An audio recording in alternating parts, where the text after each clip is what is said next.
Okay, तो चलो यहाँ पे देखते हैं third number question electric field का। ओके, तो देखो, सबसे पहले क्या बोला क्वेश्चन में, टू चार्जेस। ओके, पहला चार्जेस क्यू है and second is 3Q are separated by distance R, मतलब आर डिस्टेंस पे यहाँ पे एक है यहाँ पे, और इसके बीच जो डिस्टेंस ये डिस्टेंस होगा ये आर डिस्टेंस होगा। Okay, in air.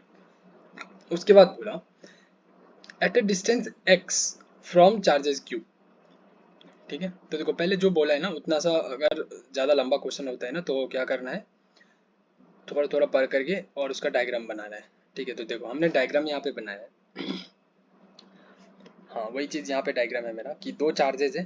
ठीक है, ये देखो, एक चार्जेज हमारा यहाँ पे है। ठीक है,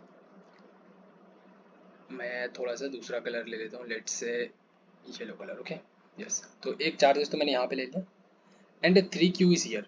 ओके, उसके बीच जो डिस्टेंस है ये आर डिस्टेंस हमने ले लिया यहाँ से यहाँ तक। ठीक है, ओके, अब इसने बोला कि at a distance x from charges q charges से x डिस्टेंस पे। ठीक है, अब x डिस्टेंस इधर ले या इधर, वो अभी और आगे पढ़ते हैं। The electric field is zero. Okay, then the value of x is what. देखो, तो जब भी हमारी इलेक्ट्रिक फील्ड जीरो होती है तो ये जीरो कहाँ पे होगा, देखो बेसिकली ये दोनों पास हमारे पास पॉजिटिव चार्ज है, तो इसके बीच में ही कहीं ना कहीं हमारा जीरो होगा इलेक्ट्रिक फील्ड। ठीक है, तो मान लिया हमने यहाँ पे, मैंने एक चार्ज, कोई एक अदर चार्ज है ना, हम या चार्ज, नहीं नहीं चार्ज नहीं, बल्कि एक डिस्टेंस पे इसने बताया कि यहाँ पे कोई एक डिस्टेंस मान लो, यहाँ पे क्या होगा, रिजल्टेंट इलेक्ट्रिक फील्ड जीरो होगा।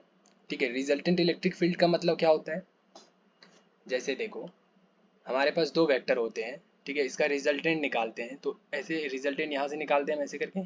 ठीक है, तो उसी तरीके से हम इसका इलेक्ट्रिक फील्ड का रिजल्टेंट निकालते हैं। इलेक्ट्रिक फील्ड का रिजल्टेंट कैसे होगा, देखो इस चार्ज की वजह से इस पॉइंट पे जो इलेक्ट्रिक फील्ड लग रहा होगा वो इधर लगेगा ऐसे। ठीक है, तो हमने बोल दिया इलेक्ट्रिक फील्ड ड्यू टू किसके वजह से, क्यू चार्जेस वजह से, ये लगा दिया हमने। ठीक है, अब 3Q के वजह से जो इस P पॉइंट पे इलेक्ट्रिक फील्ड लगेगा वो इधर लगेगा, वो इधर की तरफ लगेगा। ठीक है, that is electric field due to 3Q के वजह से। ओके, यस, तो देखो दोनों का डायरेक्शन क्या है, अपोजिट है। ये वेक्टर में लिख रहा हूँ मैं, देख रहे हो वेक्टर का, वेक्टर में, तो दोनों का डायरेक्शन क्या है, अपोजिट है। तो क्या होगा, रिजल्टेंट जो होगा वो क्या हो जाएगा, रिजल्टेंट का मतलब तो ये होता है कि टोटल जो इलेक्ट्रिक फील्ड लग रहा है उस वो actually that is equal to zero होना चाहिए, क्योंकि इसने बोला है कि resultant electric field is zero, zero बोला है। तो रिजल्टेंट इलेक्ट्रिक फील्ड मतलब जितना भी इलेक्ट्रिक फील्ड लग रहा है सबको ऐड कर दो और इक्वल टू जीरो कर दो। ठीक है, तो ठीक है हम वही करते हैं। तो देखो हमने क्या किया, नेट इलेक्ट्रिक फील्ड जीरो, इसका मतलब हो गया कि हमने के, इसके वजह से जो लग रहा है इलेक्ट्रिक फील्ड का फॉर्मूला ये होता है। ठीक है, K Q upon R square. Q यहाँ पे कोई सा भी चार्ज रख लेगा, डिस्टेंस दो चार्जेस के बीच डिस्टेंस, बेसिकली उस पॉइंट और चार्ज के बीच जो डिस्टेंस होता है वो हम रखते हैं।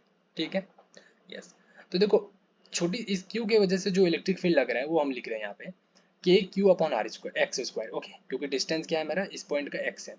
उसके बाद इसके वजह से 3Q के वजह से जो हमारा होगा वो डिस्टेंस ये है आर माइनस एक्स, तो देखो के और क्यू क्या है मेरा 3Q, तो K 3Q upon R minus X का होल स्क्वायर। अभी ये माइनस मैंने क्यों लगाया, क्योंकि दोनों का डायरेक्शन क्या है, मैं दोनों का सम ही करूंगा, ये लो मैंने प्लस कर दिया, लेकिन ये वाला हमारा क्या है, अगर कोई एक डायरेक्शन हम पॉजिटिव मानते, कोई एक डायरेक्शन, लेट से हमने इधर वाला पॉजिटिव मान लिया, तो इधर वाला जो इलेक्ट्रिक फील्ड होगा वो पॉजिटिव होगा, मतलब ई क्यू जो है वो पॉजिटिव है, लेकिन इसके अपोजिट जो भी इलेक्ट्रिक फील्ड होगा वो नेगेटिव होगा। तो देखो 3Q इसके वजह से जो लग रहा है ये वाला ये नेगेटिव होगा, दैट्स वाई हम यहाँ पे एक नेगेटिव लगाएंगे, तो प्लस और माइनस क्या हो गया, माइनस ही हो गया, तो ये पूरा क्या बन जाता है, माइनस बन गया। ठीक है, यस, अब हमने क्या किया, माइनस है इक्वल टू जीरो है, क्योंकि उसने बोला ही था कि रिजल्टेंट जीरो होगा, हमने इक्वल टू जीरो कर, उसके बाद हमने इस चीज को उठा करके इधर कर दिया, तो हमारा ये बन गया। अब यहाँ से मैंने के क्यू और यहाँ से के और ये क्यू कैंसिल, हमारे पास क्या बच गया इधर 1/x² और यहाँ पे 3/r-x का होल स्क्वायर। तो देखो हमने क्या किया, क्रॉस मल्टीप्लाई, इसको इधर किया इसको इधर किया, हमारे पास ये आ गया। ठीक है, अब हमने क्या किया, यहाँ पे देखो अब इसको ओपन नहीं करना है, इसे खोलना नहीं है, a माइनस बी का होल स्क्वायर लगा करके सीधा क्या करो, दोनों साइड दोनों तरफ क्या ले लेंगे, रूट ले लेंगे। तो देखो रूट इधर भी हमने ले लिया और इधर भी हमने रूट ले लिया, तो ये रूट स्क्वायर कैंसिल, ओके, अब यहाँ पे देखो ये क्या है, यहाँ पे बन जाएगा हमारा √3 अलग से और √x² अलग से, तो ये कैंसिल, तो हमारे पास बच गया √3 और यहाँ से x, ये बन गया। तो हमने वही लिख दिया यहाँ पे, ठीक है। और यहाँ पे r - x, तो हमें निकालना है क्या, x निकालना है, तो इसको उठा करके हमने इस तरफ करा, ये हमारा प्लस में आ गया, यहाँ से x हमने कॉमन ले लिया, तो देखो यहाँ से x निकाल लिया, यहाँ से भी x निकाल लिया, तो यहाँ पे 1 बच गया, √3 रह गया और यहाँ पे 1, तो √3 + 1 हो गया, x हमारा बाहर आ गया। और यहाँ पे हमारा x क्या हो जाएगा, r, ये r था ही और इसको बस नीचे कर दिया, तो r/29, ये हमारा x हो गया।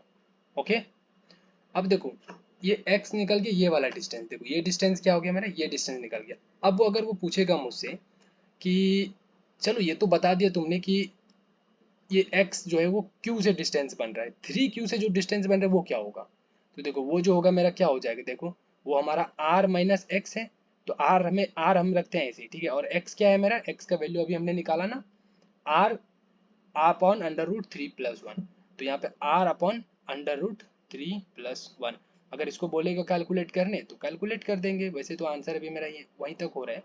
इसको √3 + 1 हमने एलसीएम ले लिया और यहाँ पे r मल्टीप्लाई कर देंगे √3 + 1 minus r।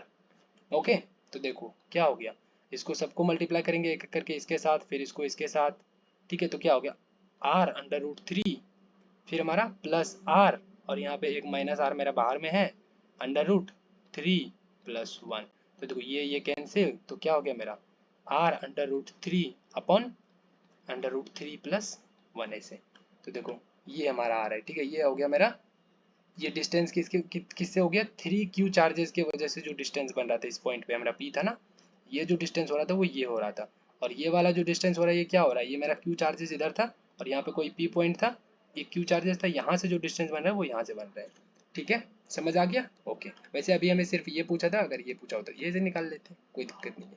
Is it clear, तो ये याद रख लो, इलेक्ट्रिक फील्ड इसके वजह से होता है। इलेक्ट्रिक फील्ड के लिए हमारे पास एक ही चार्ज चाहिए होता है, ठीक है। लाइक हमारे पास कोई एक चार्जेस यहाँ पे दे दिया, ठीक है, हमारे पास कोई Q1 दे दिया, और हमें पूछेगा यहाँ पे कोई एक पॉइंट है, ठीक है, इस पॉइंट मान के चलो 5 मीटर पे है, तो हमें बताएगा कि इस चार्ज के वजह से इस पे इलेक्ट्रिक फील्ड क्या लगेगा, ये बताना होता है, ठीक है।